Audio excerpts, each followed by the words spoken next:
somebody.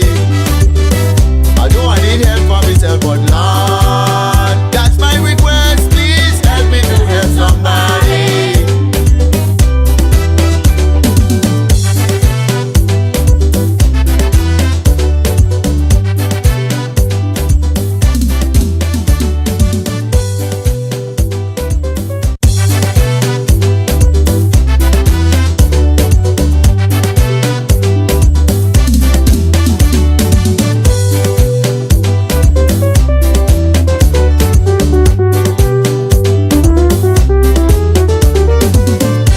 Say it's the business bad.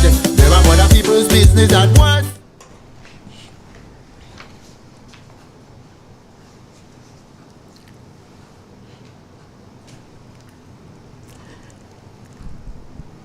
Good morning, listeners. Welcome to another edition of Beyond the Badge, right here on Real FM. It's always an honor to connect with you, and today we're diving into an issue that hits home for many of our farmers, predial larceny. As always, we give thanks to Almighty God for allowing us to come together. We express our sincere gratitude to the wonderful staff here at Real FM for giving us the platform to engage with you, our listeners, each week. You're what makes this program special. I'm joined this morning by WPC Toussaint, who will be stepping in and out of the host chair from time to time. She's no stranger to this program, having shared valuable insights on health and wellness just last week. So stay tuned for more from her as we tackle today's important discussion.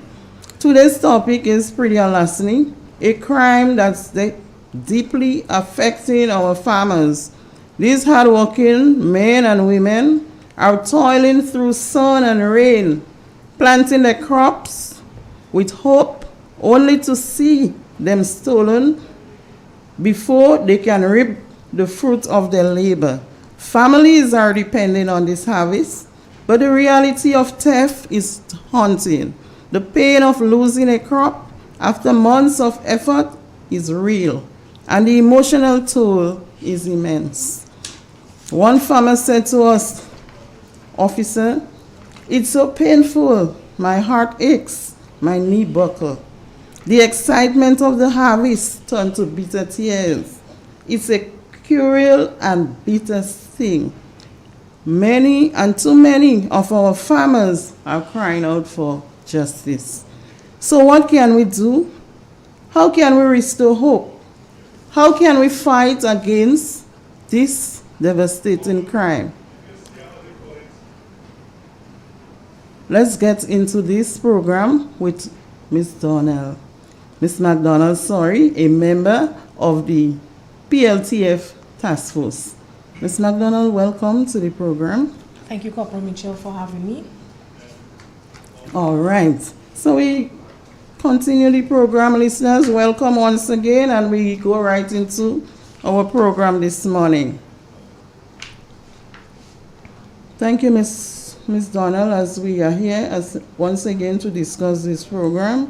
And we know that predial larceny is one of the things that are affecting our farmers. So together we'll uncover how this crime is impacting farmers and what can we do to stop it. Okay? Okay. So what exactly is predial larceny and how does it affect our farmers? So predial larceny refers to the theft of agricultural produce or livestock. It affects farmers by causing financial losses and emotional distress. All right. Thank you for that answer. So has predial larceny why has predial larceny become so rampant in Grenada, especially in rural areas? You know, Corporal, there's a lot of contributing factors to that.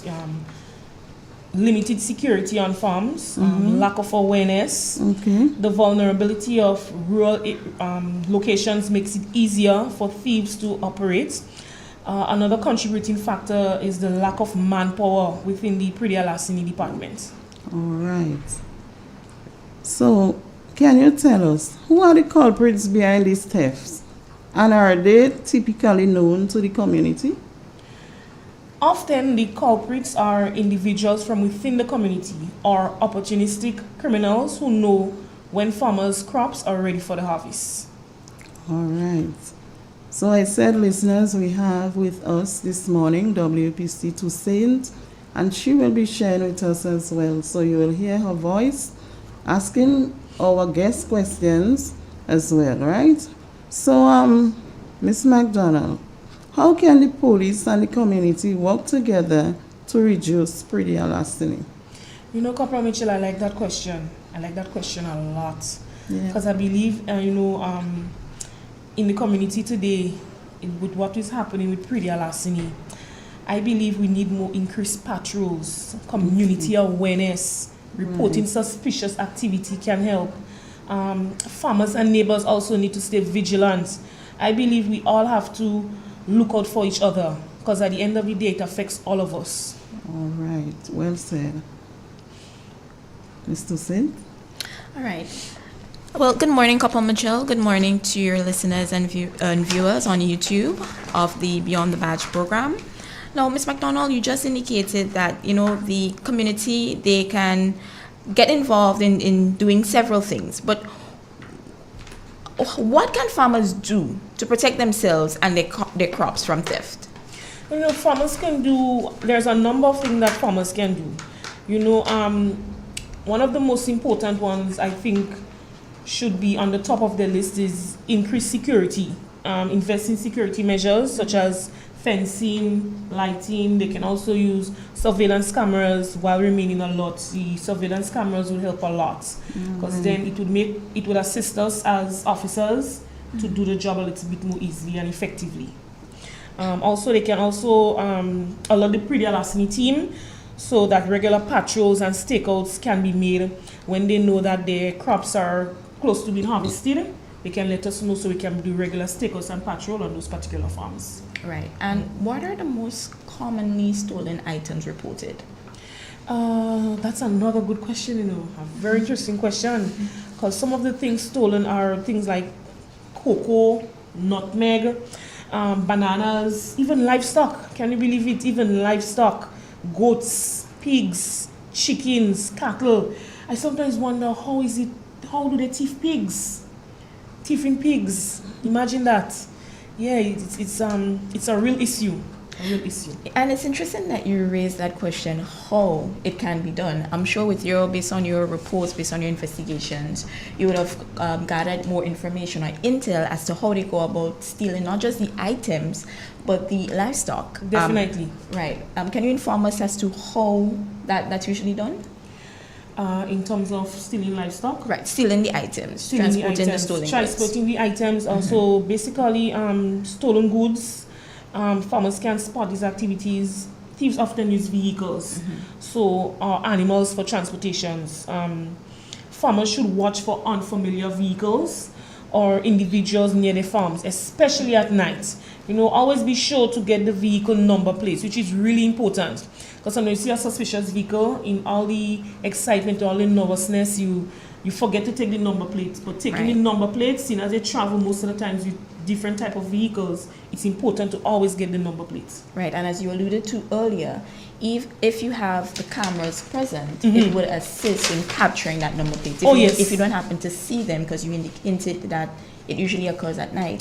So even if you're not there, even if you're asleep, having the cameras or the video footage, it would go a long way. Oh yes, definitely, most definitely. Right. And what should a farmer do if they discover that their crops or their livestock has been stolen? So first, they should report the theft immediately. Document the stolen items and provide any details on suspicious activities. We at the Pretty larceny team also always urge farmers to make their reports. Sometimes it may seem as though nothing's happening, nothing's taking place because they keep on making reports, but I can assure you that it goes a long way in making the reports. Right. So always report whatever issues, theft, or stolen items that would have occurred. All right. So, can farmers take legal action to prevent future theft on their properties? Yes, definitely. They can install security systems, report thefts promptly, and collaborate with police to improve security. All right. So Yes. that is some of the things that they can Definitely. do. Most All definitely. right. Well, Ms. Donald, a while ago you hinted to one thing. You said document the items. Yes. If you notice anything is stolen. Definitely. Can you elaborate that on a little bit more for the listeners? So when you say document, is it that they should know the amount of livestock that they have or the amount of crops that they should have? Should they have that in writing, and in event that, so as we would say, stock, have a list of your stock, so you can know if anything goes missing? Yes, inventory is important. So, for example, you have your farm, you should know how many goats, how many sheep. You could even know how many, when you plant crops, how many trays of crops that would have been put down. You would know definitely, so that when things go missing, you would have an idea. You know. Okay. So it's good that you explain that to our listeners so they can pay particular attention to what they have on their farms, right? So how do stolen goods typically end up in the market? Stolen goods are often sold in informal markets, sometimes directly to vendors who may not verify the origins. And it's sad, but there are vendors who are very dishonest, because they will know for a fact that some of the persons who sell to them don't have farms, are not in any way associated with anybody that does farming, but they would still buy from them and not ask a question. So there are some dishonest vendors, I'm sorry to say. Any question for me, miss? Yes. Well, in terms of these persons who may decide to sell items or crops or livestock that's not theirs, are there any penalties associated with that particular predial larceny theft? Yes, there is. As a matter of fact, offenders face fines and imprisonment depending on the severity of the theft and the value of the stolen goods. So they are penalized. Okay. All right. So as we are on that, what signs should farmers look out for that may indicate their farm is a target for theft? Now that's a really good question. Unusual vehicles, strangers near your farms, and an increase in nighttime activity are all red flags. So, for example, you may see persons in the area that you have never seen before, or you may even see persons in the area that you may know loitering about when they never used to do that before. So these are red flags. All right. Yes. Okay. And you said this in relation to predial larceny, is it only at nights that the thieves come out to conduct this set of stealing and so? No, as a matter of fact, these thieves have become pretty bold. Yes. They actually do it in daytime, right under your noses. So can you imagine a farmer might be at one part of his land, and you have the thieves at the next part of the land. It happens. It happens. Yeah. So they really have to be vigilant. Very vigilant. Very Right. vigilant. All right. So how can farmers collaborate with the police to help solve predial larceny cases? So as I mentioned earlier, they can do that by reporting thefts promptly. So for example, the issue would have occurred today. You try your best to get in contact with us the same day, because you never know how the situation might play out. For example, you tell us today we might be out patrolling, because the predial larceny department at certain police station make regular patrols. Whether it be mobile patrol, foot patrol, we are out there. So you keep sending the information to us promptly, we can move promptly. Also, sharing information and staying vigilant. Sharing information. Sharing information, yes. So you could tell other farmers, because other farmers could also be on the lookout. Right. You know, you stay vigilant. You scope out your area. You stay on the alert. But most importantly, you let persons know. You let us know as the predial larceny task force. You let us know this is what happened. This is what occurred, so we can stay on top of things. All right. Yeah. That's very good. Right. Ms. McDonald, you indicated it's important for persons to report thefts promptly. Now, what about, let's say, this person, they're accustomed coming to my piece of land and they don't take much, right? They might just take a hand of fig, they might take a 2 head of lettuce. To me, that's nothing, yeah? But it's regular. Sometimes every month I would notice, some of my crops missing.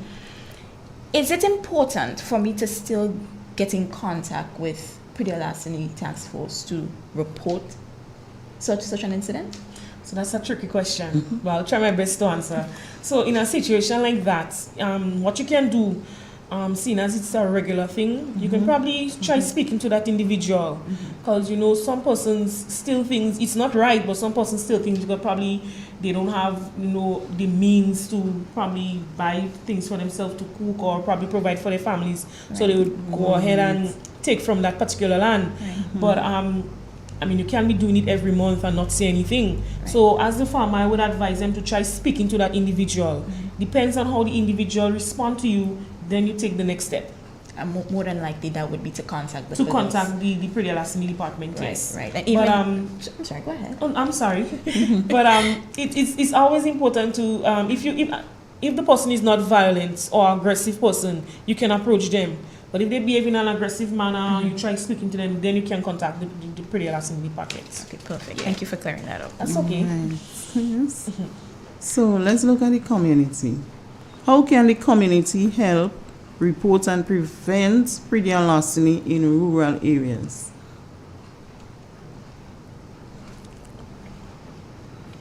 Can you repeat that question again? Yes, I asked, how can the community help report and prevent Pretty Larceny in rural areas? That's a really good question. They can do that by keeping an eye on neighbors' farms, reporting suspicious activities, and forming community watch groups. And I think that's very important in terms of, as my supervisor, PC Constable Philip would say, each one look out for one. Very well. Because you never know when it might happen to you. So some farmers might say, oh, it's not their farm, we're not looking out. And you wouldn't get all farmers saying that, because the majority of farmers we deal with look out for each other. But it's important that you see suspicious activity, you don't have to approach the persons yourself or approach the situation yourself. You call in. You call in, you let us know what is happening, and we try our best to go out there and deal with the situation. All right. So listeners, today we are joined by Ms. McDonald, Pretty Larceny Task Force, a member of the Pretty Larceny Task Force, who are here to share her expertise and how we can combat the growing issue of the topic Pretty Larceny this morning. So if you're just joining us, we welcome you, and we encourage every one of you, even our farmers, it's very, very important that you pay attention and you find ways that which you can combat this situation. All right, as we continue. So just before you continue, I'd like to expound a little on the watch groups. Right. I believe the watch groups are important. This is something that we are trying to implement, having a watch group in each community. We already have the Farm Watch group. The president is Mr. Dexter Joseph. And we have our meetings every first Wednesday of the month. The watch groups are important. There are so many things that comes out of those watch groups. So I think it's important that the watch groups are implemented. It helps a lot. So where is the meeting held? The meetings are held at the old Public Works building opposite the police station, a little higher up, at 5 in the evening, every first Wednesday of the month. All right. Yes. So farmers are encouraged, and not even so just farmers, but the community members are encouraged to come and listen and share their views. Oh yes, definitely. The meetings are usually really, even though we don't have much farmers coming out as we would like, but the few that comes out always have something, a suggestion, an idea. They can voice their opinions, voice their issues. It's important that I think that the community come together and attend those meetings, especially the farmers. Yeah, Right. Of course. And on the subject of community watch groups, I know some persons may think that you have to be involved in a particular group of persons, a particular group of persons to deal with such reports. But I still want to encourage persons who may witness persons walking on the street with as they say, the sacks of produce or so, and they know that they're not a farmer. We still encourage you. Get in contact with the police, report it, because sometimes that the people responsible for the community watch group, they may not be around, but you would have noticed. So we want to encourage you to keep us informed. Yes. Wonderful. You said earlier on also that some of the farmers, they are not coming out to the meeting, the watch group. Is there a reason for that, or maybe they're not aware? Or let us know, please. I believe that most of the farmers are aware, because we also have our WhatsApp chats. Okay, nice. All of the farmers are on there. We normally send information out there to them. I also, Mr. Dexter Joseph, the farm watch president for the area, also sends out notice to the radio stations so that, you know, we normally make phone calls as well. Our supervisor, Constable Philip, will have us calling farmers, keeping in contact with them, letting them know the farm watch meeting is on. We also do patrols. So when we do the patrols, we normally let them know that the meetings are on. I think some of the farmers has lost interest and confidence, you know, because they think that some of the pre-elastic task force is not really operating as we should, which is technically not true. It's just that we need more manpower. Manpower is important. Without manpower, we cannot operate as we would like. So manpower is a contributing factor. Also, some of the farmers may or would have had other things to deal with at that particular time, so they don't normally come out as they would, you know. But the few that comes out, each one tell one, it goes a long way. We do appreciate those that come out. And to those who don't, I really hope that you would take the necessary steps to try attending. Very well said. Yeah. So what's the first thing a farmer should do if they notice their farm has been tampered with? So contact the police immediately. Document any signs of theft. As I mentioned earlier, farmers should have inventory of what exactly they have, so that when things go missing, they can, you know, they might remember everything, but at least they can remember most of it to assist us in assisting them. Right. And how often should farmers check their properties or their inventory for signs of tampering or theft? So that should be done regularly, especially when during their peak harvest seasons. So when they know that they're ready to harvest, they should do regular checks. Regular checks. Okay. Now, can farmers also report suspicious activity anonymously? So if they give the police a call, do they have to give their name? Yes, they can use police hotlines or anonymous community reporting systems to send in the information if they don't want to be known, or they don't want to make themselves known. They can be anonymous. All right. Yes, this is something we respect, because at the end of the day, is the information that's important. Right. You know, it's information that helps us do our jobs more effectively. Right. Yeah. Right. But in cases, let's say that they're requesting court action, is it important for them to So if they are give requesting court action, yes, they would have to give us the details to move forward. Okay. All right. And in terms of farmers reporting suspicious activity and so forth, the technology that farmers use, can they implement it to safeguard their farm, such as like the surveillance cameras, the GPS trackers for livestock? Yes, they can use the surveillance cameras, GPS trackers for livestock. I was mentioning that to my supervisor, Constable Philip, recently, that probably we should try. When we had the so many losses of livestock, I was saying to him casually, I think it's time to implant GPS in some of these cattle or some of these animals, because so many livestock was missing.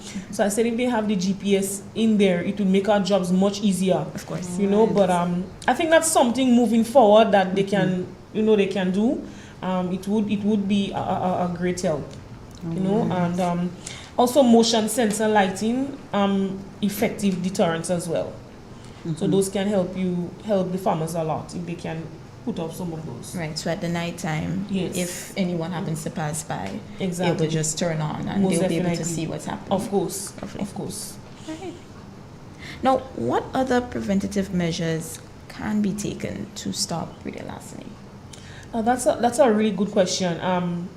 Things like awareness campaigns, stronger community watch programs, and increase police presence in farming areas. Right. I think the Breeder Larceny Task Force being out there on a regular basis deters a lot of persons from doing stealing or committing acts of breeder larceny, because they would think twice. If I as a thief see the Breeder Larceny Task Force patrolling on such a regular basis, I would think twice, because nobody wants to go to jail, nobody wants to pay the heavy fines. You know, so I believe the increased police presence in farming areas can go a long way. All right. Will you also encourage, for example, farm watch? Because, for instance, there are some farmers who may know of another farmer that's close by that has his plot of crops or his livestock there. Is that something you would also encourage, farmers looking out for other farmers? Yes, that goes a long way as well, because bear in mind there are farmers. Not all farmers will go in their land at the same time. Right. Most of them, some would prefer the morning time, some would prefer the evening time, some would prefer the afternoon time, some would even prefer the night time, late into the evening. So each one look out for one, because I can have my farm here, you can have your farm there. I decide I go in my farm at 10 o'clock in the evening time, up to about, say, 10, because there are farmers who do their own stakeouts. They do, Good. So while there I see suspicious activity on your farm, I wouldn't approach the person, but I could call in and let the officers know this is where I'm at, and this is what is taking place. Right. So yes, I think farmers should look out for others, and there are farmers who do it. There are farmers who do it, yes. I love that you mentioned that there are farmers who will do their own stakeouts, because that's something that's very thoughtful. They do, yes, they do. They actually do. Yeah. They actually do. They would inform us and they would do it. Most of the times we would go and assist. Once they let us know that they're harvesting, we would do the stakeouts or the patrols and assist how best we can. Lovely. All right. So then, how can law enforcement improve its effectiveness in rural communities? Okay, so by engaging with communities, improving response times and conducting frequent patrols. In terms of response time, that's a really good one, because how effectively we respond to the reports can go a long way. That's why it's important as the Breeder Larceny team to always have a vehicle available to us. We do have one in the department, but I'm just saying that it's important. A vehicle in the department is very important. Right. Because Breeder Larceny is not a laid-back, sit-back thing. It's an on-the-go, on-the-move thing. So persons would call in their reports, response time, we respond immediately. Yes. You don't just sit back on the report, we respond immediately. And that is something I applaud the Breeder Larceny department for, especially on my side. I know the other Breeder Larceny departments are also trying their best, but I can speak for myself in my department when I say our response time, we try our best to respond immediately and effectively. Right, but the effectiveness would also be based on how promptly the complainant contact decision as well. Yes, that would be something mitigating factor as well. Right. Yes. So another question I have for you. What should farmers do if they suspect someone in their community is involved in theft? Also, basically, that is something they should report suspicions to the police and allow law enforcement to handle the investigation. Right. Yes, because you might be surprised at the persons in your community or your area that commits Breeder Larceny. So it's always good to report it. All right. So in relation to the schools, yes, how can youths, especially our students, how can they help fight against Breeder Larceny? That's a good question. I think by educating youth about the consequences of theft and promoting respect for farmers' property. To elaborate a little bit more, I think it's important that our youths know exactly what it means, know what pretty larceny entails. Because in this day and age, you hardly getting young, children interested in wanting to be a farmer. Right, sure. And I think going to the schools and advising them. Only recently, my supervisor was saying that as well. Yes. We need to start visiting schools and letting them be aware of pretty larceny, the consequences, because you have youths committing pretty larceny at such a young age. True.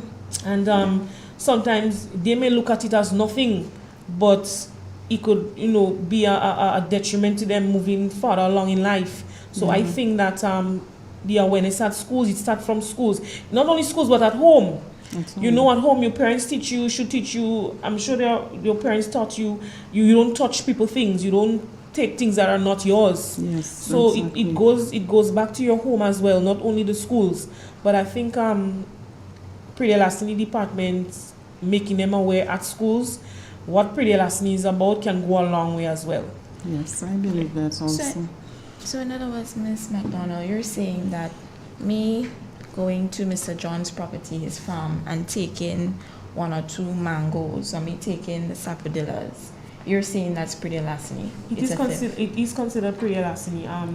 You might just pass and pick on 1 mango, that's nothing, but bear in mind, not all farmers will think like that. True. So to not having the issue of pretty larceny, it's better if you ask. Yes. Even though you're a child, you might pass to pick 1 mango here, pass another, you pick another one here, but it creates a pattern, because then you will think, it's okay now to go in Mr. John land and pick a golden apple, and then you see yams, you say, oh, mommy want piece of yam now because we don't have nothing to cook, so let me see if I could dig piece of yam for mommy, and then it becomes an issue. But you have to nip it in the bud early, because then the children will grow thinking, oh, it's okay. It's not okay. As children, I think you should always ask for something when you need it. Sure. Certainly. So what advice do you have for farmers who may feel discouraged or afraid to report their losses? Yeah, I know that there are farmers that they feel discouraged. As I said, that is why sometimes they don't. Some of them may not attend our farm watch meetings, or are afraid to report their losses. But reporting theft is essential for recovery and prevention. Right. The police are here to help. So I want to say to the farmers out there who are discouraged, who believe that reporting their issues is not going anywhere, right, and to encourage you. We the pretty larceny department, we are here for you. What we do is for you, and our thing is to have the farmers regain their trust in us. Right. And I believe the pretty larceny department and the farmers go hand in hand. Right? Without the farmers, there is no pretty larceny department. If there is no stealing of livestock, no pretty larceny being committed, they wouldn't have a need for the pretty larceny department. So I believe the farmers and the pretty larceny department go hand in hand. Sure. So I'm encouraging our farmers. We are here for you. Our job is to assist you as much as we can. So make your reports, call in, report the issues, let us know what is happening. And the thing about us here at Soteres, we don't only contact farmers when there's an issue. There are times we would call farmers and just see how things are going, how sales are going, how the plans, how things are going on with you at that particular point in time. So we don't only contact them when you have meeting or when you need something from them, or you might hear you have a report and they say, oh, Mr. John said to call Mr. John for his assistance. No. We keep regular communication with our farmers. Right. Yes. I believe Mr. Saint wanted to say something. Yeah. You actually went ahead and answered the question I had in terms of you just reaching out to them from time to time. Yes. To find out how their business is going. Wonderful. Yes. Our farmers know that we are there. There's no no barriers. They can contact us at any time. Let us know what's happening at any time. Our farmers are really comfortable with us. You know, we have this really good rapport. They are very comfortable with us. Okay. Yes. Yes. All right. Now, how can we prevent the sale of stolen goods in the local markets? Because sometimes we go there and we notice persons who we haven't seen before. You know, sometimes a first-time individual selling crops, selling livestock. How can we prevent the sale of these stolen goods? So market vendors should verify the source of their goods and report suspicious transactions. You know, for example, somebody would come to you selling, say, yams. You know for a fact, say for example, Mr. John would come to you selling yams. You know for a fact Mr. John does not have land. Right. You know, he does not associate with anybody that has land. You know, if you don't feel comfortable questioning him where he got the yams, you don't buy it. You report it to us and we take it from there. Right. Do farmers also need to be registered for persons to know who really are authorized farmers? Yes, as a matter of fact, farmers has to be registered. You have the vending IDs and the farmer's ID that is needed in terms of selling and buying. Okay. So that is something that is that we, as a matter of fact, we do vending and market checks every Friday, where they would have to produce their IDs. If they don't have it, you know, we'll question as to why, encourage them to go and have that made available to them from the Northern District Agricultural Office at Plains, because there is something what you call memorandum of sales. For example, if we you have to have at least be selling over 1,500 pounds of goods. Once you're doing that as a farmer, you need to have the ID. Right. Yes. Okay. Once you're selling 1,500 or more, you need to have the ID to go ahead and do that vending or selling. Okay. And there is a fine if you don't have it. All right. Yes. Now, me as a buyer, right? I go into the market and I notice, you know, that same individual that I haven't seen before selling a number of items. Can I request for that person to provide me with the registration card or so?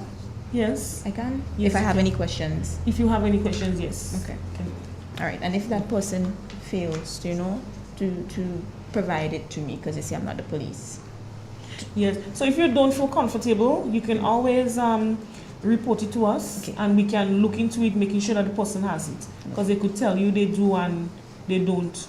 So you can always, if you find it's a little bit suspicious, you can report it, and we'll take it from there. Perfect. All All right. right. Yes. And just to correct myself, I said 1,500 is 15 pounds. Once you selling over 15 pounds as a vendor or you need to have the ID. Perfect. Yeah. Okay. Now, what should farmers do if they are facing threats or intimidation by thieves? So they should report threats immediately to law enforcement can provide protection and intervene. Most of the times, farmers, some of them would like to take the law into their own hands. We try to always encourage them to report it to us, because they're taking it into their own hands. It could be deadly. It could be it may not go the way they want it to. So it will be best to report it to us. You know, don't try to approach the person on your own. All right, thank you. Very, very good advice. Yes. Because for me as a farmer, sometimes I will be enraged, you know. You're in the sun toiling the soil for long hours, and someone comes and just roots my harvest. True. I will be enraged. Of course, know? you would be. All right, so we're definitely encouraging farmers Yes. out there to do not take the law into their own hands. Contact the PLTF department, make a report, and the PLTF department will do everything in their power to assist. Yes, that is true. Right. All right. Now, what role does the community have in preventing predial larceny? So the community plays or should play a big part in that, because at the end of the day, it affects all of us. So everyone must remain alert, report suspicious activity, and support local farmers in protecting their livelihoods. Because as I said, at the end of the day, Pretty Alassani affects all of us. True. You know, without the farmers, what would happen? Exactly. Think about the hurricanes and storms that would have passed before, and the situation in terms of food. Right, of You course. know, we need our farmers. Right. We need our farmers. We need our Yes. farmers. And So- there is a saying that the nation's wealth is the nation's health. Oh, definitely. So if persons are actually involved in pre-larceny, you know, persons may decide to steal animals that may have just been given, I think they would say vitamins or medication. or so Deworm, forth, yes. deworm Mhm. medicine, yeah. That could affect the entire community. Of course, of course. I know that there are some dangerous chemicals that persons may spray. We spray, of course. Right, on Mhm. crops, and if you consume it within a certain time, It could It affect could you be, as well. yeah, Yes, yeah. that is true. That so is we're true. appealing to persons as So, well. I believe we have come to our final question for you this morning. What message do you have for those involved in pre-larceny? That's a really interesting question. Pre-larceny is a serious crime with severe consequences. Most persons look at pre-larceny as farmers. Some people don't take farmers seriously, so they look at pre-larceny as, some people look at pre-larceny as a joke. You know, you say, oh, the farmer missed that, they could plant it back, man. It's not that. It's not that. It's not that easy. Listen, there are farmers who leave home like 4 in the morning. True. Their lands are way in the mountain. That's correct. When I tell you the mountain, you know, you have to cross over a ravine, climb a hill, jump over a tree. This is no joke. And these people toil in the hot sun. So then they go hours without eating. And then when time to reap, you can't, because why? Somebody decide they need it more than you. Yeah. You know, it's a serious crime, as I said, with severe consequences. Think twice before stealing from our farmers. I mean, our farmers play an integral role in food security in our country. That's true. Right? If you as an individual need something from them or from their farms, ask. I mean, not all farmers may say yes, but you know, few would say no. You know, few would say no. So why not just ask them for what you need? You know, pre-larceny now is moving forward. It won't be the same. Pre-larceny back then and pre-larceny now, it wouldn't be the same. We have zero tolerance for persons who commit pre-larceny. Right. Zero tolerance. And the way things are moving now in the world, pre-larceny is moving up and up. Yeah. We encourage persons who decide to commit pre-larceny to think twice. Of course. Think twice before you commit pre-larceny. And to our farmers, we want to encourage you to stay vigilant, continue making your reports, continue keeping in contact with us, and with the pre-larceny department to continue to do what we are accustomed doing, being out there on the ground, looking out for our farmers, you know, assisting them the best way we can. Of course. So that, you know, everything can go as smoothly as it can. It won't always be 100, Yeah. but if we can get at least 80%, True. that is a long way. That's a long Yes, way. that is a long way. All right. So, All right, so there you go, folks. So listeners and viewers on YouTube, we'd like to say thank you to Ms. McDonald, attached to the pre-larceny task force, and that's the Western Division, in particular Sotels. You definitely provided us with valuable information. I myself had learned a few things, especially with the farmer stakeouts. I think that was impressive, and we appreciate you providing us with more information and more insight as to how you operate as a law enforcement officer in terms of ensuring that the pre-larceny is mitigated or taken care of. Thank you once again. Oh, you're very welcome. You know, I am, as I said, I'm really happy to have been here, to have been given this opportunity to let the public know how pre-larceny works. Very well. You know, the consequences of pre-larceny. Also to, you know, let the public know that our farmers are persons. Some of people look at farmers as nobody sometimes, but our farmers, you know, they live, breathe, and sleep just like us. You know, it's just that they do a little bit more hard work than some of us. But our farmers should be respected. You know, our farmers should be respected. And as the pre-lasting department, we will try our best, as I said, to always be there for them. Thank you. Thank you, Ms. McDonald. You're welcome. And to our farmers, your efforts sustain this nation. And we want to encourage you to keep pushing forward, even in the face of adversity. Together, we can overcome these challenges. To the thieves, we have a strong message for you. Stop. The law is watching, and we will catch you. There is no place for crime in this community. Do the right thing and don't steal from hard-working Grenadians. A big shout out to the leadership of the RGPF, Western Division, and the Community Relations Department for their steadfast commitment to protecting and serving our communities. Your leadership, vision, and unwavering dedication set the standard for excellence. Together, we are making a lasting impact. And we thank you for your tireless efforts in creating a safer Grenada for everyone. Keep leading with pride and purpose. That's it for today's program. Thank you for tuning in. Be safe, be vigilant, and let's work together to keep Grenada safe and secure. Have yourself a wonderful day, and we'll see you next time. Same place, Beyond the Badge. Thank you.